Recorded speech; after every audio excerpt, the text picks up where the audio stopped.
अब चाहिँ गर्ने ल यसपछिको यसमा इम्पोर्टेन्ट कुरो चाहिँ अगाडि नै गएको हामीले यो चाहिँ सेल्स बजेट नबनाउँदा पनि हुन्थ्यो हुन चाहिँ यो सेल्स इन रुपिज निकाल्नलाई परि नै हाल्छ भने चाहिँ मैले यहाँ बनाएँ डाइरेक्ट सेल्स युनिटलाई सेलिङ प्राइस परले मल्टिप्लाई गरेर राख्दा पनि हुन्छ यो कुरो हामीलाई किन चाहिन्थ्यो त्यति बेलासम्म चाहिँदैन थियो हामीले अहिले क्यास बजेट बनाउँदाखेरि चाहिँ यो सेल्स इन रुपिज कति कति हो भन्ने कुरो यो चाहिन्थ्यो त्यसको लागि बनायौँ हामीले त्यसपछि अब हामी प्रोडक्सन बजेट बनाउनु भनेकै छ त्यसकाले प्रोडक्सन बजेट हामीले बनायौँ प्रोडक्सन बजेट बनाउनलाई हामीले inventory policy 20% of subsequent month sales भनेको थियो त्यसकाले यसको 20% यसको 20% यसको 20% गर्दै हामी निकालेको हो टोटलमा लास्ट मन्थको राख्ने हो त्यसकाले यो यहाँ आयो त्यसपछि ओपनिङ स्टक पनि हामीलाई यो यहाँ राख्यौँ यो यहाँ राख्यौँ यो यहाँ राख्यौँ समस्या भएन यो ओपनिङ स्टक चाहिँ हामीले कहाँबाट राख्यौँ भन्दाखेरि यसको 20% यहाँ चैत्रको हुन्थ्यो भन्ने कुरो आधारमा राख्यौँ प्रोडक्सन बजेट आयो त्यसपछि हामीले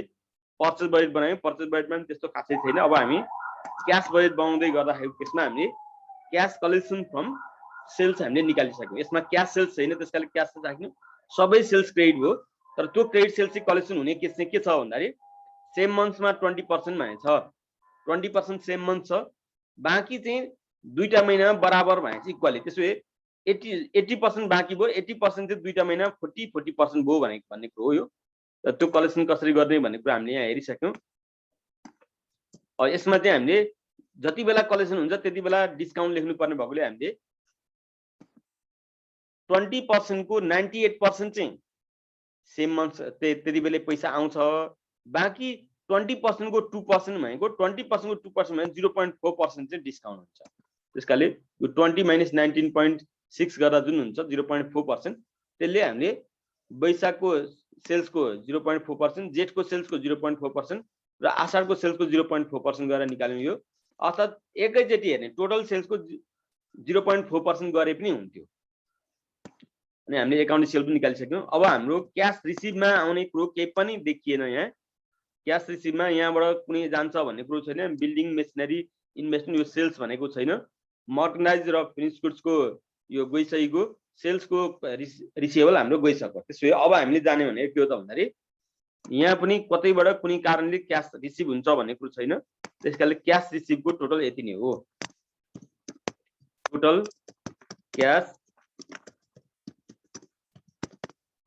एभाइलेबल आयो यसको वैशाखमा हामी एड गर्न सक्छौँ वैशाखको एड गरौँ कति हुन्छ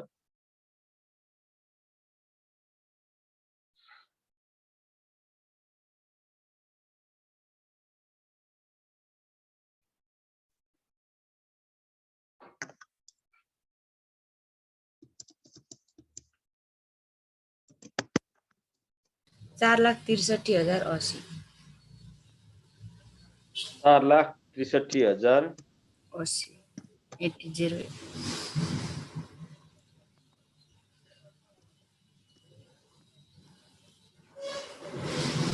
हामी क्याश डिस्बर्समेन्ट हेर्छौँ क्याश डिस्बर्समेन्ट सबभन्दा पहिले पेमेन्ट फर पर्चेज अघि हामी क्यालकुलेसन गरिसकेका छौँ कति थियो भन्दा 2,25,000 थियो 2,45,000 थियो यहाँ पनि 2,45,000 थियो जस्तो लाग्छ मलाई अनि एकाउन्ट रिसिभेबल पनि हामी एकाउन्ट्स पेबल पनि निकालिसकेका थियौँ 2,46,000 यो कहाँ छ भन्दा ट्याक्कै पर्चेज बजेटमा छ है त 225 245 245 246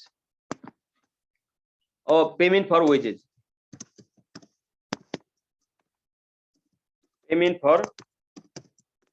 पेमेन्ट फर वेजेसमा हामीलाई के भनेछ भन्दाखेरि प्रोडक्सन बजेटमा निकालेको प्रोडक्सन युनिटलाई 6 ले मल्टिप्लाई गर्ने प्रोडक्सन बजेटमा निकालेको प्रोडक्सन युनिटलाई सेल्स 6 ले किन मल्टिप्लाई गर्ने यहाँ भनेछ wages payment for 1 unit of finish product will be ₹6 and which will be paid in the following months भनेछ त्यसैले प्रोडक्सन युनिटलाई 6 ले मल्टिप्लाई गर्ने तर अर्को महिनामा राख्ने त्यो प्रोडक्सन बजेटमा प्रोडक्सन युनिट कति आयो त भन्दाखेरि 24,200 into 6 गर्नु पर्यो 24,200 into 6 गर्नु त कति हुन्छ 1,45,200 1,45,200 हुन्छ त्यसपछि फेरि प्रोडक्सन युनिट 24,800 छ त्यसलाई पनि इन्टु 6 गर्ने त्यो यहाँ हुन्छ जेठको असारमा 1,48,800. त्यसपछि फेरि हामी के गर्छौं भन्दाखेरि आउटस्ट्यान्डिङ पनि हामी निकाल्छौं।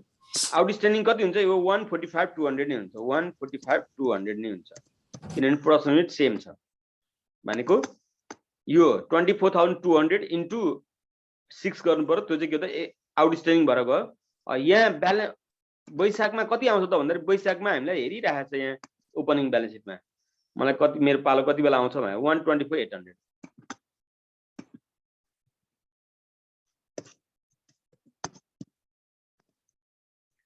ल त्यसपछि फेरि अरु एक्सपेन्सहरु पनि छन्। भेरिएबल म्यानुफ्याक्चरिङ ओभरहेड होला। ओभरहेड छ। ओभरहेडमा हामीलाई के दिएको छ भन्दाखेरि भेरिएबल म्यानुफ्याक्चरिङ ओभरहेड छ। सेम मन्थ्स पेमेन्ट हुन्छ भनेको छ। फिक्स्ड म्यानुफ्याक्चरिङ ओभरहेड पनि छ।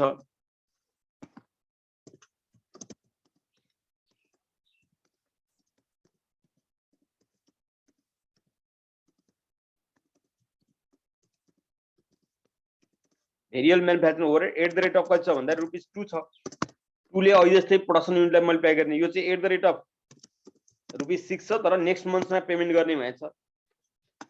अब प्रोडक्सन युनिट 2 ले मल्टिप्लाई गर्ने 24,200 इन्टु 2 48,400 हो। यो चाहिँ सेम मन्थमै तिर्ने भएछ है। प्रोडक्सन युनिट 24,200 इन्टु 2 24,800 इन्टु 2 कति हुन्छ? 48 8 दुनी 16 49,600।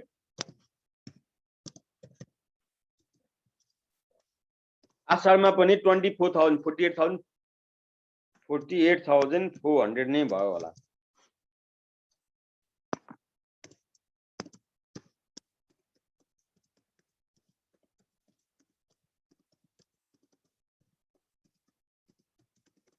फिक्स्ड म्यानुफ्याक्चरिङ ओभरहेड 1,20,000 जुन दिएको छ यसलाई के गर्ने डिभाइड बाइ 12 गर्ने किनभने एक वर्षको भएछ। यहाँ क्वेशनमा हामीले के दिएको छ fixed manufacturing overhead 1,20,000 for 1 year भएछ। एक वर्षको भएछ।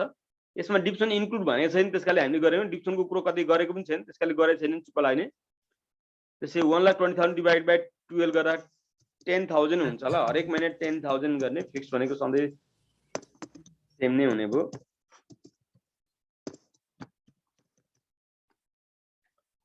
अब हामी जाउँ payment for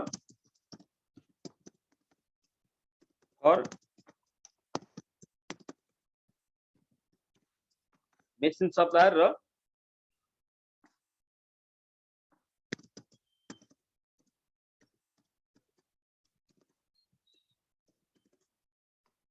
income tax payable paid भएछ। यहाँ हामी त ट्याक्स पेबल ड्यू इन वैशाख भएछ। यो 16,600 र यो 50,000 हामी यहाँ राख्छौं दुईटै वैशाखमा।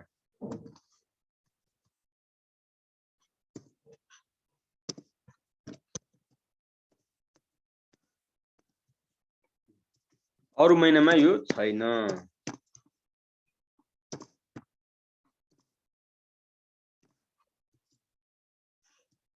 अरु क्याश पेमेन्ट गर्नुपर्ने कुरो ब्यालेन्स सिटले भनेको के पनि छैन। क्यापिटल परेन प्रयोग परेन ड्यू गइसक्यो। यो पनि गयो यो पनि गयो यो पनि भइसक्यो।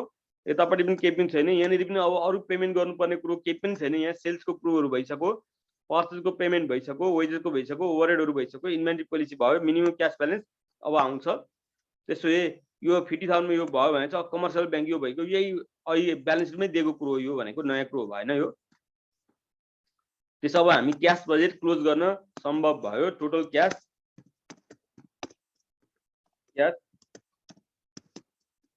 पेमेन्ट यसलाई हामी भन्छौं बी। नबुझेको कुरो भन्नु है। एमाउन्टहरु चाहिँ राखेको मिस्टेक छ भने यसो हेरौं। यसको चाहिँ अब सबै क्याल्कुलेसन गर्न सक्छौं। सबैमा वैशाखको जेठको आषाढको तीनटै महिनाको हामी राख्न सक्छौं। 4,74,800 4,74,800 यो पनि क्याल्कुलेसन गर्दा हुन्छ।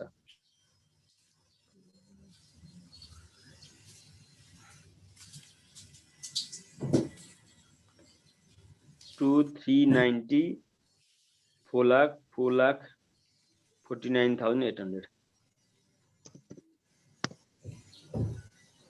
49,800. 4,02,000 असारको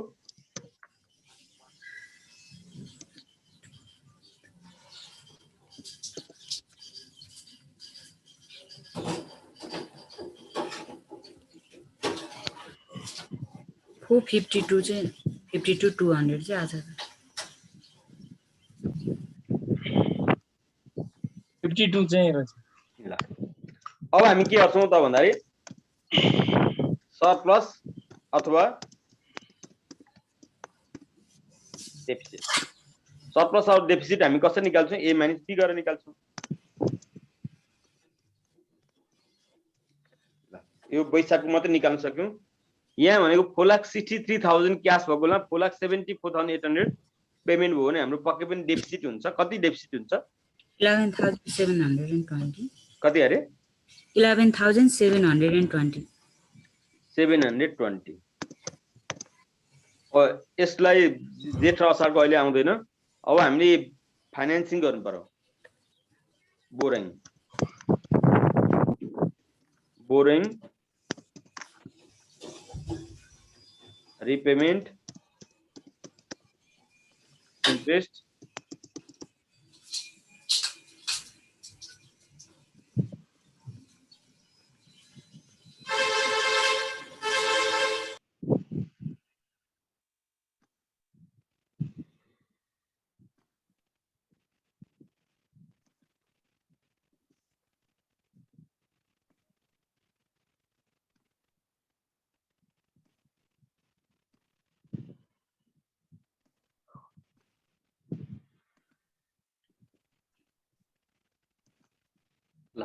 बोरिङ कति गर्ने भनेर 25,000 मिनिमम क्याश ब्यालेन्स राख्ने भएछ भनेको 11,000 प्लस 25 36,000 समथिङ चाहियो 40,000 बोरिङ गर्ने 40,000 हैन यसमा समस्या भएन। अब क्लोजिङ क्याश ब्यालेन्स कति त भन्दा 40,000 मा 11 to 720 घटाइदिनु 28,280 28,280 28,280 लाई यहाँ राख्छौं हामी।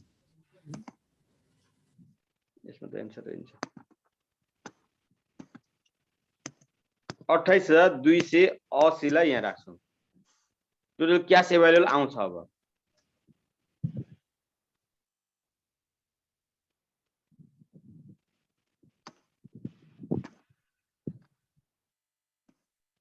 अब4,78,280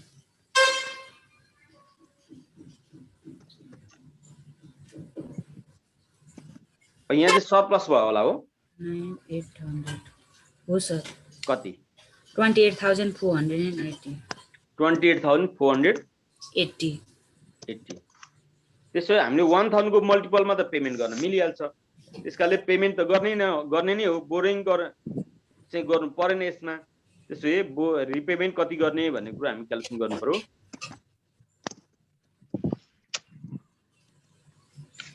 क्याल्कुलेसन अफ रिपेमेन्ट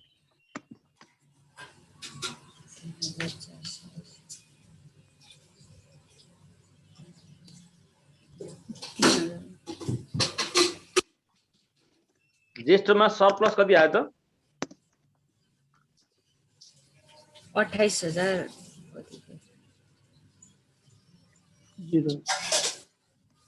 28,480 यसमा अब मिनिमम क्याश ब्यालेन्स राख्नु पर्यो 25,000 मिनिमम क्याशको लागि हामी 25,000 छुट्याउँछौँ। मिनिमम क्याश ब्यालेन्स 25,000 छुट्याइसकेपछि हामीसँग सरप्लस अझै के हो त 3,280 बाँकी छ। रिपेमेन्टको लागि हामीसँग बचेको सरप्लस भनेको 3,480 त्यो मध्ये अब रिपेमेन्ट कति गर्नु त इफ 3,000 इफ रिपेमेन्ट 3,000 गर्ने हो भने 3,000 को इन्ट्रेस्ट क्याल्कुलेसन गर्नु पर्छ। 480 हामीसँग पैसा बच्छ। अब त्यो 480 ले 3,000 को इन्ट्रेस्ट तिर्न पुग्नु पर्यो 12% मानेछ हो इन्टु 2 डिभाइड बाइ 12 .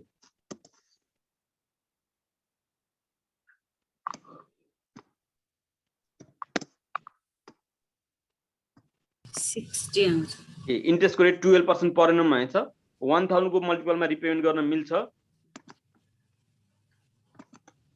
कति आयो 60 आयो हजुर 480 बाट 60 तिर्न पुग्छ त्यसै हामीले यहाँ के गर्छौं त भन्दाखेरि रिपेमेन्टमा हामीले 3000 राख्छौं 60 राख्छौं इन्ट्रेस्टमा ल क्लोजिङ क्याश ब्यालेन्स भनेको यो 28480 मा 3060 घटाउनु पर्यो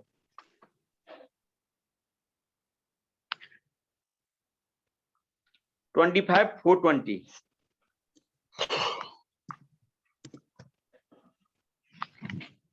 हो कि हैन हो सर त्यसलाई यहाँ राख्छौं हामी 25,420 राख्छौं यहाँ त्यसपछि 25,420 यहाँ राख्दा टोटल क्याश एभाइलेबल कति आउँछ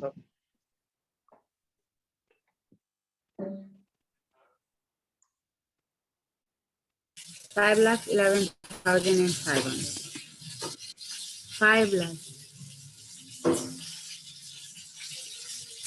5,11,500 और यहाँ 4,52,200 छ यो रिपेमेन्ट गर्दाखेरि सरी घटाउँदाखेरि सरप्लस नै आउँछ कति आउँछ 59,300 59,300 अब यसलाई पनि हामीले रिपेमेन्ट गर्नुपर्ने हुन्छ किनभने 59,000 यत्रो पैसा त किन राख्ने 25,000 राख्ने हो 40,000 मा 3,000 37,000 तिरिसकिएको छ हामीले त्यसै अब हामी फेरि के गर्छौं भन्दाखेरि आषाढमा जाउँ हामी आषाढमा पनि हाम्रो सरप्लस कति आयो त भन्दाखेरि सरप्लस आयो 59,000 कति अरे 59,300 आयो 59,300 मा अब 25,000 लुकाउने हो भने मिनिमम क्याश ब्यालेन्स लुकाउने हो भने कति हुन्छ त भन्दाखेरि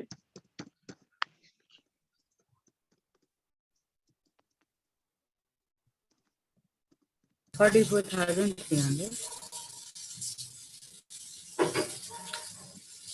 34,300 यदि यसबाट हामी रिपेमेन्ट चाहिँ 34,000 गर्यौं भने त पक्कै पनि पुग्दैन होला इफ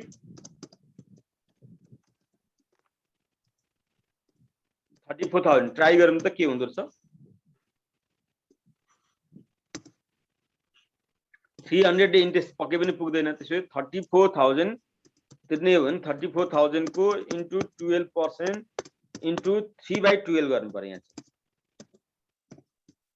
एमाउन्ट पनि बढो रेट पनि बढो सरी मन्थ्स पनि बढो त्यसकाले 300 ले पक्कै पनि इन्ट्रेस्ट पुग्दैन तर ट्राई त गर्नै पर्यो नगरिकन त्यतिकै त गर्न मिल्दैन सर 1080 1020 आउँछ 1020 आयो त्यसै फेरि अर्को ट्राई गर्नु पर्यो यो मिलेन किनभने 300 ले 120 1020 तिर्न पुगेन इफ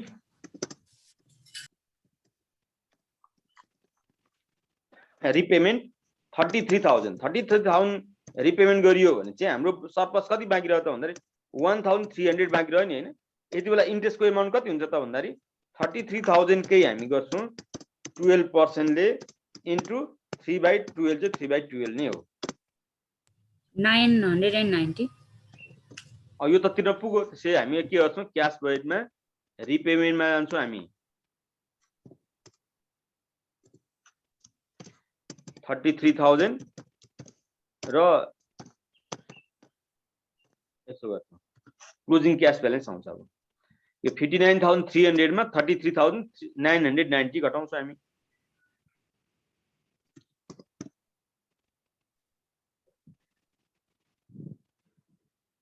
25,230 230 310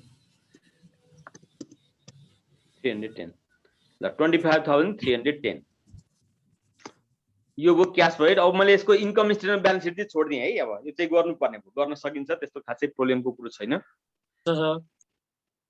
यसमा अब एउटा काम चाहिँ म गरिदिन्छु इन्ट्रेस्ट कति बोरिङ ड्यू कति भयो त 40,000 र 40,000 मा 3,000 र 33,000 गर्दाखेरि 36,000 तिरियो हैन अब रिपेमेन्ट हुन बाँकी कति एमाउन्ट छ त